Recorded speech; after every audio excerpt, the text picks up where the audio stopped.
Junior NTR నటిస్తున్న దేవర్ అనే చిత్రం ఇటీవల ఎంతో ఆసక్తిని రేపుతోంది. ఈ చిత్రానికి సంబంధించిన ట్రైలర్ విడుదలై సినీ ప్రేక్షకులు అభిమానులను ఎంతగానో ఆకట్టుకుంటోంది. ఈ ట్రైలర్ విడుదలకి సంబంధించి ప్రతి ఒక్కరూ ఎంతో ఉత్కంఠతో ఎదురు చూశారు. ఎందుకంటే ఈ సినిమా ఎన్టీఆర్ కెరియర్లో ఒక ఇంపార్టెంట్ సినిమా.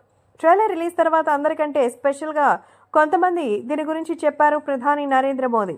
దేవర ట్రైలర్ చూసిన ఆయన ఎన్టీఆర్ నటనని పొగుడుతూ ఎన్టీఆర్ అద్భుతంగా చేశారని, ఈ సినిమాకున్న అంచనాలు మరింత పెరిగిపోయాయని అన్నారు. ప్రధానిగా దేశవ్యాప్తంగా ఉండే అన్ని విషయాలపై పర్యవేక్షిస్తున్న మోడీ ఏదైనా విషయంపై తన అభిప్రాయం వ్యక్తం చేయడం చాలా అరుదైన విషయం. అయితే దేవర ట్రైలర్ చూశాక ఆయన ప్రభావం ఈ సినిమా చేస్తున్నటువంటి వ్యక్తులపైన ఎంతగానో ప్రభావం చూపించింది.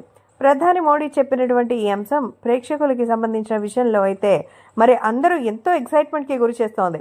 ఎన్టీఆర్ అభిమానులకి అయితే మోడీ చెప్పిన వ్యాఖ్యలు మరింత ఎక్సైట్మెంట్ ని కలిగించింది. ఎన్టీఆర్ గతంలో తన నటన అలాగే సమాజ సేవతో మోడీ దృష్టిని ఆకర్షించారు. ఈసారి ఆయన సినిమా విషయంలో కూడా ప్రశంసలు అందుకోవడంతో ఎన్టీఆర్ ఎంతో ఆనందించారు. అంతేకాకుండా దేవర ట్రైలర్ లో visuals, background score, NTR powerful dialogues చాలా హైలైట్. మోడీ గారి అభిప్రాయాలు దేశవ్యాప్తంగా సోషల్ మీడియాలోనూ అలాగే మీడియా ఛానల్స్ లోనూ ఎంతో వైరల్ అవుతోంది. ముఖ్యంగా దేవర సినిమా గురించి ప్రధాని మోడీ ప్రస్తావించడం ఈ సినిమాకి సంబంధించిన అంచనాలను తారాస్థాయికి తీసుకెళ్లింది. ఈ సందర్భంగా జూనియర్ ఎన్టీఆర్ కూడా ప్రధాని మోదీకి ధన్యవాదాలు తెలిపారు. మోదీ గారు లాంటి మహనీయుల నుంచి ప్రశంసలు అందుకోవడం ఎంతో గౌరవంగా ఉంది.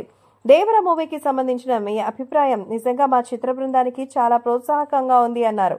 సినిమా విడుదలకు ముందే ట్రైలర్ ఈ స్థాయిలో స్పందన రావడం, ప్రధాని నుంచి సినిమాకు వచ్చిన పాపులారిటీని చూసి ఎంతో ఆనందిస్తున్నారు. సో దీనిలో ఎన్టీఆర్ నటన ప్రధాన ఆకర్షణగా నిలుస్తుందనేది ఎన్టీఆర్ విశ్లేషకులు సైతం అభిప్రాయపడుతున్నారు.